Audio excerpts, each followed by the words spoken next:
رمضان المبارک کی جو خاص فضیلت ہے، اس خاص فضیلت کو رمضان آنے سے پہلے ذہن میں بٹھا لیں، اور رمضان المبارک پورے کا پورا اس ذوق سے گزاریں کہ ذہن میں بات موجود ہو، ذہن میں، کہ دراصل رمضان کیا ہے۔ اللہ کے پیارے رسول صلی اللہ تعالی علیہ وسلم نے فرمایا، اے لوگو، تم پر ایک عظیم المرتبت مہینہ سایہ فگن ہو رہا ہے۔ حضور فرماتے ہیں شہر مبارک، فرمایا یہ بڑا برکت والا مہینہ ہے، یہ برکتیں لے کے آیا ہے، یہ رحمتیں لے کے آیا ہے، یہ اپنے ساتھ عنایات لے کے آیا۔ اور نبی اکرم صلی اللہ تعالی علیہ وآلہ وسلم نے فرمایا، جو بندہ بھی قرب الہی کی نیت سے رمضان میں نیکی کا طلبگار ہوگا، فرمایا وہ اگر نفل نیکی کرے گا نا تو اللہ تعالیٰ اسے فرض کے برابر ثواب عطا فرمائے گا۔ اور حضور علیہ السلام فرماتے ہیں، جو اس مہینے میں ایک فرض ادا کرے گا، اللہ 70 فرضوں کے برابر اجر عطا کرے گا۔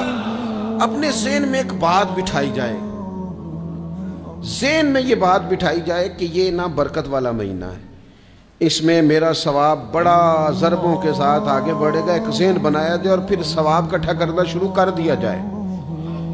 پھر وہ ترتیب بنا لی جائے، کاروباری نہیں، روحانی ترتیب، کاروباری نہیں، یعنی نئے سے نئے سٹال نہ تیار کیے جائیں، مہنگائی کیسے کرنی ہے اور کس طرح کر کے کن چیزوں کی آج کل مانگ ہوگی، کس ترتیب سے سودا پہلے ہی خریدنا ہے، مہنگا کیسے کرنا ہے، اللہ معاف کرے مصنوعی قلت کیسے پیدا کرنی ہے، کمائی کیسے کرنی ہے۔ رمضان کے اندر جناب لوگ ساری ترتیب لگا کے، ساری، میرے ایک دوست ہیں میڈیکل کے شعبے سے وابستہ ہیں، تو مجھے کہنے لگے کہ ڈاکٹر بھی اپنی روٹین بدلتے ہیں اور معدے والی ساری دوائیاں بھی اکٹھی کر لیتے ہیں کیونکہ رمضان آنے والا ہے، یہ زیادہ لوگ استعمال کریں گے۔ وہ ماحول نہ پیدا کریں کہ ہر چیز دنیا داری ہو جائے، ہر چیز دنیا داری نہیں، ہر چیز کو ایک نیا روپ دے دیا جائے اور نیا سے نیا مال کمانے کا سلیقہ بنایا جائے۔ میں اکثر کہا کرتا ہوں کہ رمضان تو اس لیے تھا نا کہ اس میں کم کھانا ہے، تھوڑا کھانا ہے، لیکن اگر بندہ کہے کہ میں نے صبح کا چونکہ کھایا نہیں، لہذا اب شام کو اتنا کھانا ہے کہ ہفتے سے پہلے ڈاکٹر کے پاس بھی جانا ہے، میں نے وہ سارا پوری کرنی ہے روٹین، تو پھر وہ مقصد کو نہیں نہ سمجھا، پھر اس نے اس خوبصورتی کو نہیں پایا جو خوبصورتی اس کو دین دینا چاہتا تھا۔ ایک تو رمضان کی فضیلت کو سمجھنا، اور پھر جب ہم روزہ دار ہیں، ہم نے روزہ رکھا ہوا ہے، تو نبی پاک علیہ السلام نے خود اس مفہوم کو کھول کے بیان کیا، فرمایا جس بندے نے جھوٹ نہیں چھوڑا، گناہ نہیں چھوڑا، گویا غیبت نہیں چھوڑی، بدی نہیں چھوڑی، تو اللہ کے محبوب علیہ السلام فرماتے ہیں پھر اللہ تعالیٰ کو اس کے بھوکا پیاسا رہنے کی تو کوئی ضرورت نہیں، کیونکہ لعلکم تتقون، تقوی اختیار کرنا تو روزے کا مقصد تھا۔ اور اگر اس نے وہ بات کو سمجھا ہی نہیں، استاد کے لیے صرف استاد ہو جانا ہی ضروری نہیں، اس کو پھر اپنے منصب کا لحاظ کرنا بھی ضروری ہے کہ میں استاد ہوں۔ والد کا صرف والد ہو جانا ہی کمال نہیں، اس کو پھر اس منصب کے تقاضوں کو بھی سمجھنا چاہیے کہ اب میں ایک باپ ہوں، اب میں روٹین میں وہ آزاد نہیں ہوں کہ جہاں میرا جی چاہے گا جاؤں گا، جہاں میری طبیعت چاہے گی میں کھاؤں گا، جہاں میرا دل کرے گا میں وہ کام کروں گا۔ اب آپ سرپرست ہیں، سربراہ ہیں۔ انسان دیکھیں نا، ایک شخص ہے وہ عالم ہے، علم پڑھ لینا صرف کمال نہیں، وہ اپنے منصب کو بھی تو سمجھے نا، اس منصب کے وقار کو، اس کے لحاظ کو بھی تو سمجھے نا۔ ایک آدمی اگر عمر رسیدہ ہے، بڑا ہے، بزرگ ہے، اور وہ چاہتا ہے کہ میری بزرگی کی وجہ سے میرا اکرام کیا جائے، تو اسے اپنے منصب کا بھی لحاظ کرنا پڑے گا۔ اس کو حضرت سعدی فرمایا کرتے تھے، میں نے 18 سال کے بزرگ دیکھے اور میں نے 75 سال کے بچے دیکھے۔ حضور کیا مطلب؟ فرمانے لگے عمر ہو گئی، لیکن اپنے منصب کا خیال نہ کیا، عادات بچوں والی رہی۔ اور فرماتے میں نے ایسے لوگ دیکھے جن کو شروع وقت میں ہی اللہ والوں کی صحبت نصیب آئی، تو وہ جو بزرگی ہے وہ پھر عمر کی وجہ سے نہیں ملی، وہ اللہ نے علم اور عمل کی وجہ سے عطا فرما دی۔ تو اپنے منصب کا لحاظ کرنا کہ میرا یہ منصب ہے۔ اسی طرح جب ہم نے روزہ رکھا ہوا ہوگا نا، تو پھر ہم نے اس منصب کا بھی لحاظ کرنا ہے کہ میں روزے دار ہوں۔ پھر خالی بھوکے پیاسا نہیں رہنا۔ رسول پاک صلی اللہ تعالی علیہ وآلہ وسلم نے پتہ ہے روزے دار کی فضیلت کیا بیان فرمائی؟ اللہ کے محبوب صلی اللہ تعالی علیہ وسلم فرماتے ہیں کہ رب فرماتا ہے ابن آدم کا ہر عمل اس کے لیے ہے، روزہ میرے لیے، اور فرمایا میں خود جزا دوں گا روزے کی، میں خود جزا دوں گا روزے کی۔ اور حضور فرماتے ہیں روزہ ڈھال ہے، جو شخص روزہ دار ہو وہ بےہودگی سے، فحش گوئی سے اجتناب کرے۔ اور اللہ کے محبوب صلی اللہ تعالی علیہ وسلم فرماتے ہیں اگر کوئی شخص اسے گالی دے، اگر کوئی شخص اس سے جھگڑا کرنا چاہے تو پتہ کیا جواب دے؟ اسے کہے بھئی میں روزے دار ہوں، میرے منصب کا تقاضا نہیں کہ میں تیرے ساتھ الجھوں۔ اور رسول پاک صلی اللہ علیہ وسلم فرمانے لگے اوہو اتنی بڑی بات۔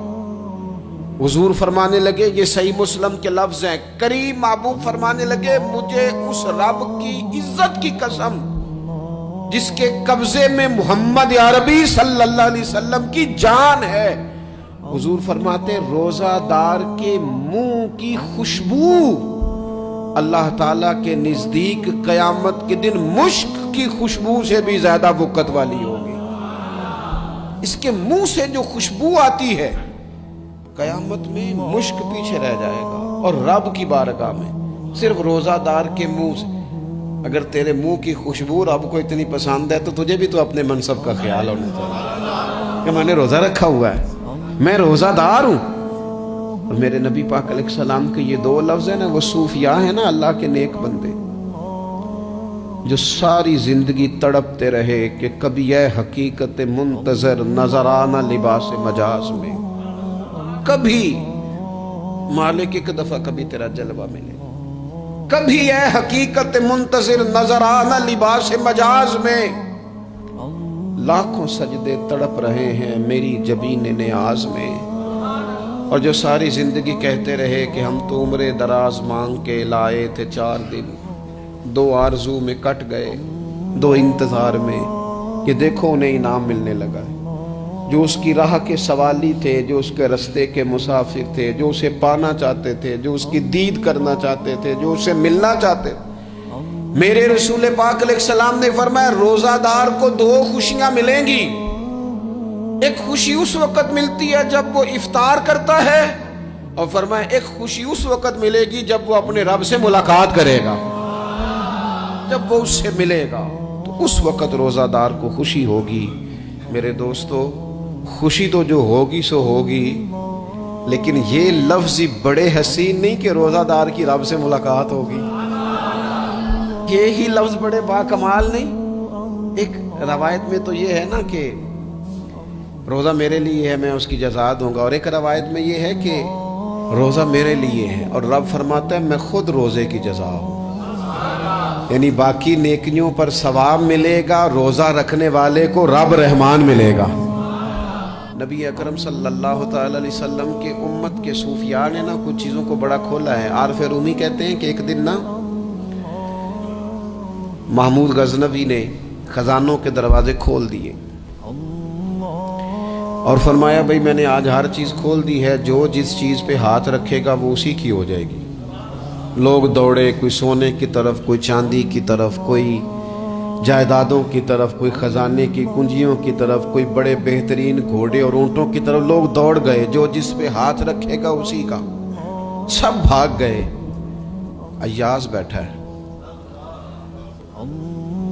نہ وہ حسن میں رہی شوخیاں، نہ وہ عشق میں رہی گرمیاں، نہ وہ غزنوی میں تڑپ رہی، نہ وہ خم ہے زلف ایاز میں۔ وہ لذتیں کہاں؟ ایاز چپ کر کے بیٹھا ہے. پھر محمود نے ایاز کی طرف مخاطب کر کے کہا ایاز اٹھنا نہیں, آج لوٹ سیل لگ گئی ہے, جو جس چیز پہ ہاتھ رکھے گا اسی کی. ایاز کہنے لگا بات پکی ہے نا. تو محمود خوش تھے, موڈ بڑا اچھا تھا, کہا بالکل پکی ہے. تو ایاز کہنے لگے چلو ٹھیک ہے. ایاز اٹھے, پیچھے سے جا کے نا تو محمود کے کندھے پہ ہاتھ رکھ دیا. محمود کے کندھے پہ ہاتھ رکھا. محمود کہنے لگے یہ کیا بات کا, آپ سے میں نے پوچھا تھا بات پکی ہے, جو جس پہ ہاتھ رکھے گا اسی کا نا. تو تھوڑی دیر پہلے مسکراتے چہروں میں آنسو آ گئے. ایاز بھی روئے تو محمود بھی روئے.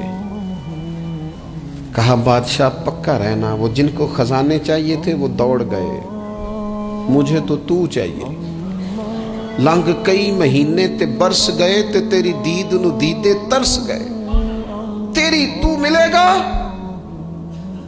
تو پھر کہا محمود نے, اس نے کہا میں وعدہ کر چکا تھا, بس ٹھیک ہے, باقیوں کے خزانے اور میں تیرا. طے ہو گئی. فرمایا باقی نیکیوں پر ثواب ملے گا, اور روزہ رکھنے والے کو رب رحمان ملے گا, اللہ کا قرب ملے گا. دیکھو نا, وہ خاص انسان کو کیفیت حاصل ہوتی ہے روزے میں, رب کے ہونے کا یقین. وہ جو صوفیاء کہتے ہیں نا مراقبہ کرو, وہ نصیب ہوتا ہے. یعنی کسی کو کیا پتا ہے اس کا روزہ ہے کہ نہیں, اکیلا ہے نا گھر میں, فریزر بھرا ہوا ہے, نہیں نہ کھاتا. کیوں؟ اسے پتا ہے میرا رب میرے ساتھ ہے, میرا رب مجھے دیکھ رہا ہے. بس یہ تصور توحید پکا ہو جاتا ہے رمضان. تو پھر اللہ تبارک و تعالیٰ کی بھی خاص رحمت اور کوئی خاص ہی اعزاز. حضور فرماتے ہیں جنت کے کئی دروازے ہیں, ایک باب الریان ہے, اس سے صرف روزہ دار گزریں گے. آواز ہوگا روزے والے آ جاؤ, وہ آ جائیں گے. فرمایا اس خاص دروازے سے گزرو, جب گزر جائیں گے تو فرمایا بند کر دو بھائی, اور کوئی نہیں گزرے گا یہاں سے. دروازہ ہی مخصوص ہے, ان کا اعزاز ہی ذرا زیادہ ہے. تو میرے عزیز رمضان شریف کے اندر وہ منصب کا بس خیال رکھیں کہ میں روزہ دار ہوں, اس احتیاط کے ساتھ. اور دوسری جو رمضان کی چند عبادات ہیں نا, سب سے پہلی تو میں عرض کروں گا تراویح کے حوالے سے. یہ بات یاد رکھ لیں کہ نبی پاک علیہ الصلوۃ والسلام نے فرمایا جس نے ایمان اور احتساب کی نیت کے ساتھ رمضان میں قیام کیا, اللہ اس کے پچھلے سارے گناہوں کو معاف فرما دے گا. اور ایک مقام پر نبی پاک صلی اللہ تعالیٰ علیہ وسلم نے بیان کیا, یہ مشکات میں موجود ہے. حضور فرماتے ہیں رمضان اور قرآن دونوں قیامت کے دن بندے کی شفاعت کریں گے. رمضان کہے گا یا اللہ میں نے اسے دن بھر کھانا کھانے سے باز رکھا, اور تیری بارگاہ کے حکم کے مطابق اس نے اپنے آپ کو ان چیزوں سے بچا کے رکھا. اور قرآن کہے گا مالک رات میں نے اسے نیند سے روکے رکھا. کیا مطلب؟ اس نے کھڑے ہو کے عبادت کی. اگرچہ اس سے مراد شارحین حدیث نے تراویح بھی لیا ہے, تہجد کی نماز بھی لیا ہے, صلاۃ اللیل بھی لی ہے, لیکن میرے عزیز یہ خاص ربط ہے قرآن مجید کے ساتھ تراویح کا. مسنون ہے رمضان کی راتوں میں قرآن مجید اور تراویح کا پڑھنا. اگر تھوڑی سی نا طبیعت میں صرف تبدیلی پیدا کی جائے, میں نے دیکھا ہے کہ جو لوگ کہتے ہیں نا میرا وقت بڑا قیمتی ہے, بڑی ساری جگہوں پہ آپ کو بیٹھنا پڑتا ہے, بیٹھیں آپ 2 گھنٹے بیٹھیں, 3 گھنٹے بیٹھیں. میں نے دیکھا ہے لوگ جاتے ہیں کسی دفتر میں تو رات کو ہی چلے جاتے ہیں اس علاقے میں, کھڑے ہیں, پاسپورٹ کے دفتر کھڑے ہیں, شناختی کارڈ کے دفتر کھڑے ہیں, امیگریشن کی لائنوں میں کھڑے ہیں. کچھ ذہن تو بنائیں کہ میں نے رات کھڑے رہنا ہے اور اپنے رب کی عبادت کرنی ہے. تراویح کو ذرا ذوق سے آپ اگر تھوڑا ارادہ کر لیں گے نا, یعنی کوئی ایسا مشکل کام نہیں. میری تو رائے یہ ہے کہ پہلے 3-4 دن ذرا جم کے ذہن بنائیں, اور تھوڑا سا نا روٹین کو بدلنے کی کوشش نہ کریں. جس امام صاحب کے پیچھے تراویح شروع کریں, کوشش کریں ساری وہیں پڑھیں. روٹین بدلنے سے بھی سستی آتی ہے. ایک دن یہاں گئے, 2 دن وہاں گئے, تو یہ روٹین بدلنے سے بھی بعض اوقات سستی آتی ہے. کوشش کریں ایک جگہ پہ قرآن شریف سننا شروع کریں اور پھر پورا قرآن مجید وہیں پہ سنیں, اور تھوڑا ذہن بنائیں. میں نے دیکھا ہے ہمارے استاد صاحب اس طرح کیا کرتے تھے کہ بہت تھوڑا کھانا افطاری کے وقت, تھوڑا, اور ان سے کہا جاتا آپ بزرگ آدمی ہیں, اتنا کم کھانا کیسے نظام چلے گا؟ تو فرماتے تھے میں ایک چپاتی اور آدھی چپاتی کھا لوں گا لیکن تراویح کے بعد. اب اگر زیادہ کھانا کھاؤں گا تو طبیعت میں سستی آئے گی، میرے لیے کھڑا ہونا مشکل ہو جائے. سادہ سا کھانے کے ساتھ افطاری کی جائے گی. اور تراویح کے لیے اپنے آپ کو ذہنی کہاں ٹائم ملتا ہے سارا سال قرآن پڑھنے سننے کا؟ یہ تو اللہ نے موقع عطا فرمایا ہے. تو تھوڑا سا اگر دلچسپی پیدا کی جائے، بڑا بڑا سونا قرآن مجید پڑھا جاتا ہے مساجد میں، بچے بڑی بڑی خوبصورتی سے، تو اللہ کا شکر ہے جگہ جگہ پہ. اور مساجد کے علاوہ بھی میں نے دیکھا ہے، ہم سے لوگ مطالبہ کرتے ہیں کہ ہماری فیکٹری میں رات کو بھی کام ہوتا ہے، اتنے سارے ورکر ہیں تو بچہ کوئی مل جائے قرآن شریف سنائے، فلانی جگہ بھی اتنے لوگ ہیں تو اگر موقع مل جائے تو اگر تھوڑا ذہن بنایا جائے، شوق پیدا کیا جائے تو اللہ تعالیٰ فضل فرماتا ہے، انسان کو طاقت ملتی ہے کھڑے رہنے کی.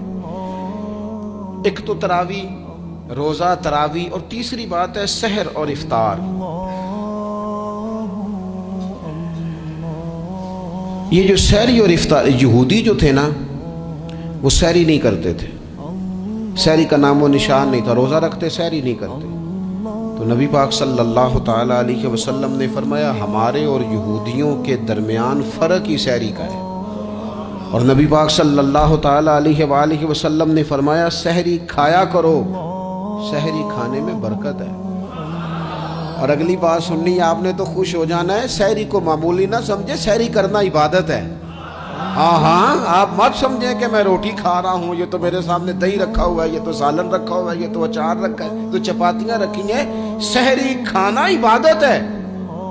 آپ صبح اٹھے، آپ کی تو روٹین ہی اور تھی، تو 7 بجے کھاتے تھے، 9 بجے کھاتے تھے. یہ جو آپ صبح کھا رہے ہیں اٹھ کے سحری میں، اپنی مرضی سے تھوڑی کھا رہے ہیں، یہ تو کسی کے کہنے سے کھا رہے ہیں، یہ تو کسی کے بٹھائے بیٹھے ہیں. یہ جو سحری کا لنگر ہے یہ رب رسول کی رحمت کے ساتھ عطا ہوتا ہے، یہ کرم ہے، یہ اللہ رسول کے بٹھائے بیٹھے. کیا میرے رسول پاک صلی اللہ تعالیٰ علیہ وآلہ وسلم نے بات کھولی ہے، ترغیب و ترہیب میں حدیث ہے. اللہ کرے یہ کبھی چسکا لگ جائے، یہ والا مزہ آ جائے تو پھر تو گھر میں دسترخوان نہیں بچھا ہوا ہوگا، پھر تو رنگ ہی کوئی اور ہوگا. حضور فرماتے اللہ تعالیٰ اور اس کے فرشتے سحری کھانے والوں پر رحمتوں کا نزول فرماتے ہیں. کھائی روٹی جا رہی ہے، پکا ہوا کھانا ہے، لیکن حضور فرماتے ہیں رب بھی رحمتیں فرما رہا ہے اور اللہ کے حکم سے فرشتے بھی رحمتوں کا نزول کر رہے ہیں سحری کھانے والوں پر. تو خوب توجہ سے، ذوق سے، شوق سے. اور پھر جو افطار کا معاملہ ہے، حضور فرماتے ہیں جب روزہ کھولنے والا روزہ کھولتا ہے تو جو دعا مانگتا ہے رب قبول فرما لیتا ہے. یعنی افطار کا وقت ایسا ٹائم ہے جو دعاؤں کی قبولیت کا وقت ہے. افطار کرنا بھی ہے، کرانا بھی ہے. مہنگائی ذرا عروج پہ چلی گئی ہے، میں بار بار کہتا ہوں. مجھ سے نا لوگ دعا کے لیے مجھے کہتے کہتے اپنے کئی دکھ بتا دیتے ہیں. تھوڑا سا نا افطاریاں مہربانی فرمائیے گا سیاسی نہ کیجیے گا. وہ جن سے مال لیتے ہیں، وہ جن کو مال دیتے ہیں، وہ جن سے ووٹ لینے ہیں، وہ جنہوں نے ووٹ لینے ہیں، اس بنیاد پر سحر افطار کے بندوبست نہ کریں رضائے الہی کے لیے. میرے محبوب فرماتے ہیں جس نے رب کی رضا کے لیے کسی کو افطار کرایا، جتنا ثواب اللہ روزہ رکھنے والے کو دے گا اتنا افطار کرانے والے کو بھی عطا کرے. اور ایک حدیث تو آپ پڑھیں گے تو جھوم جائیں گے، سنیں گے تو خوش ہو جائیں گے. المعجم الکبیر میں موجود ہے. نبی پاک علیہ السلام فرماتے ہیں جس نے حلال کھانے اور حلال پانی سے کسی کا روزہ افطار کرایا نا، ذرا دیکھنا غریبوں کے گھروں کو جھانکنا، ذرا اپنے عزیزوں میں ایک نظر دوڑا لینا، ذرا رمضان کی نیت کر کے رمضان سے پہلے ہی غرباء تک راشن پہنچا دینا، ان کی فکر دور ہو جائے. وہ پہلی شام ہی اپنے بچوں کے ساتھ آسودہ حال ہو کے بیٹھے. دیکھ لینا یہ نہ ہو کہ ایک بھائی کھول کے کھا رہا ہو اور دوسرے کے بچے منتظر ہوں کہ آج سحر افطار میں کیا کرنا ہے. اپنے گلی محلے میں دیکھ لینا. ہم اس رسول کے ماننے والے ہیں جنہوں نے فرمایا میں اسے مومن ہی نہیں جانتا جو پیٹ بھر کے کھائے اور اس کا ہمسایہ بھوکا رہ جائے. تھوڑا سا اپنے ارد گرد نظر ڈال لینا. المعجم الکبیر میں حدیث موجود ہے.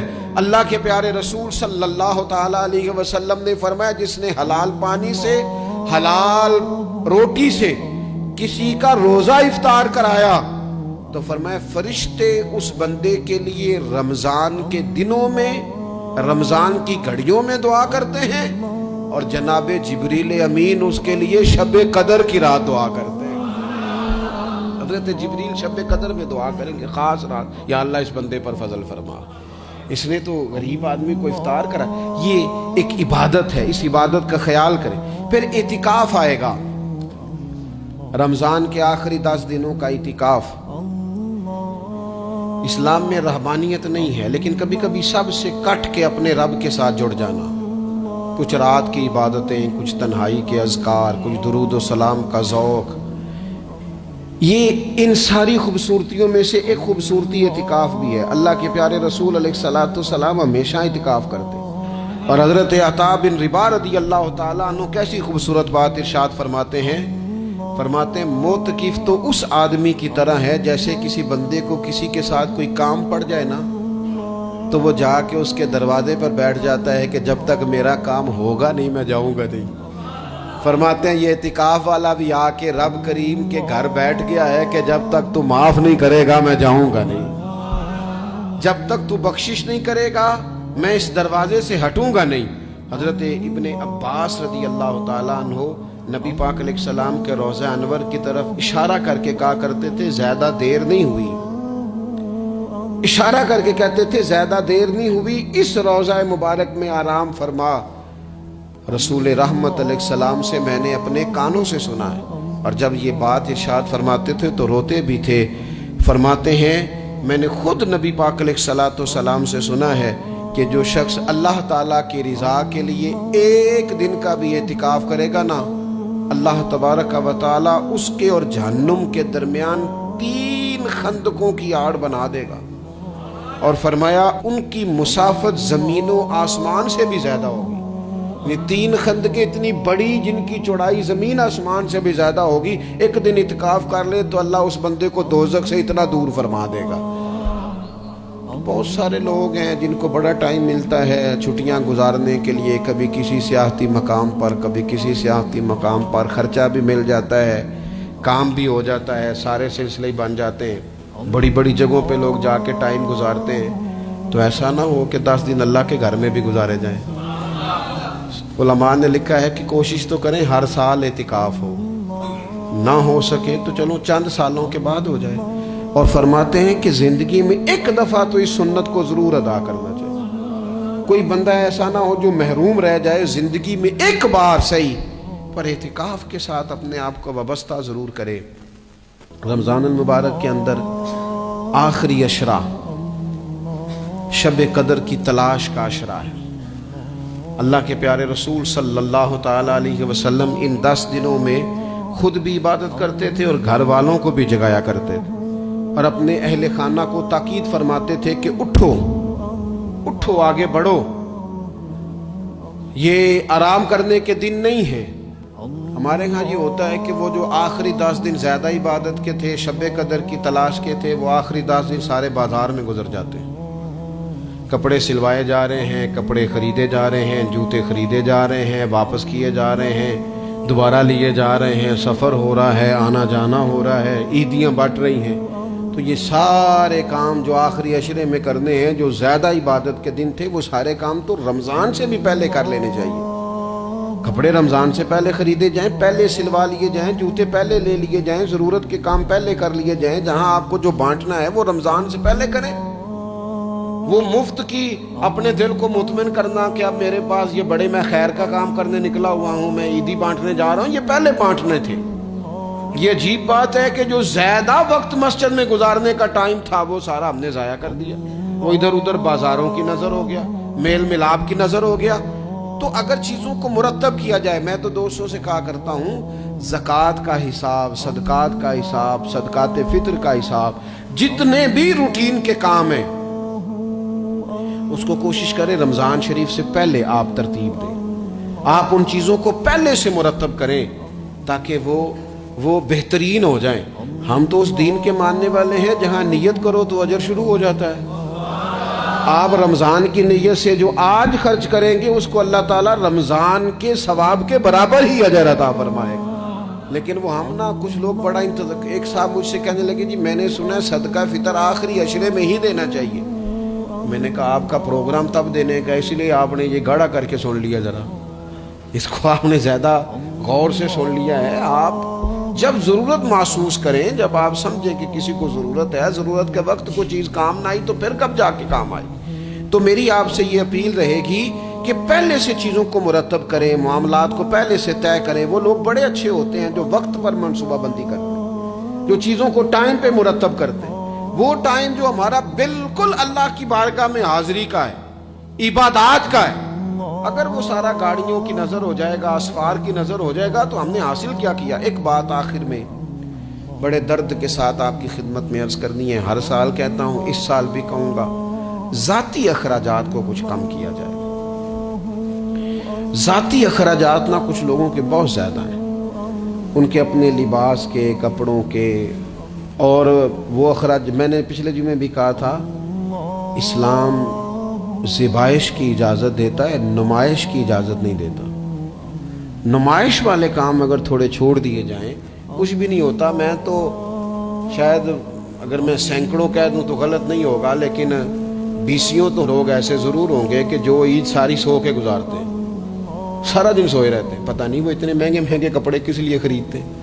عید کی نماز پڑھی, سو گئے, اور بھئی آپ کا فون بند تھا جی, میں سو رہا تھا جی. تو بھئی وہ جو آپ نے 1.5 مہینہ درزی کے پاس آنا جانا لگایا, وہ کس مقصد کا؟ رات کوئی پہننا تو کوئی پرانا جوڑا پہن لیتے. ایسی مصیبت کیا بنی ہوئی تھی؟ اتنے مہنگے کپڑے خریدے, اتنا مہنگا جوتا لیا, اور دن سارا سو کے گزار دیا. ذاتی اخراجات کم کریں. پتہ کیا ہے, فرق بہت بڑھتا جا رہا ہے, بہت بڑھتا جا رہا ہے. یعنی ایک جگہ پہ چیزیں پڑی ہیں, خراب ہو گئی ہیں, کھانے کا ٹائم نہیں, پہننے کا ٹائم نہیں, اور ایک جگہ وہ ہے کہ جہاں لوگ دوائی کو ترس رہے ہیں. گندم امیر شہر کی ہوتی رہی خراب, اور بچی کسی غریب کی فاقوں سے مر گئی. اور کسی نے کہا تھا کہ غریب شہر تو فاقوں سے مر گیا, لیکن امیر شہر نے ہیرے سے خودکشی کر لی. اللہ معاف فرمائے. تو بہت ساری جگہوں پہ لوازمات زیادہ ہیں, اخراجات زیادہ ہیں, تکلفات زیادہ ہیں. اس رمضان میں مہنگائی کا جو زور ہے, حالات کی جو سنگینی ہے, اور تھوڑا پیچھے جائیں تو غریب علاقوں میں جس قسم پرسی کے ساتھ لوگ اپنا وقت بتا رہے ہیں, اگر صرف امیر لوگ اپنے کچھ ذاتی اخراجات کو کنٹرول کرنے میں کامیاب ہو جائیں تو بڑے سارے لوگ ایسے ہیں جن کے لیے وہ خوشیاں بانٹنے کا ذریعہ بنیں گے, اسباب. اور ویسے بھی زندگی سادہ کریں, آسان ہو جائے گی.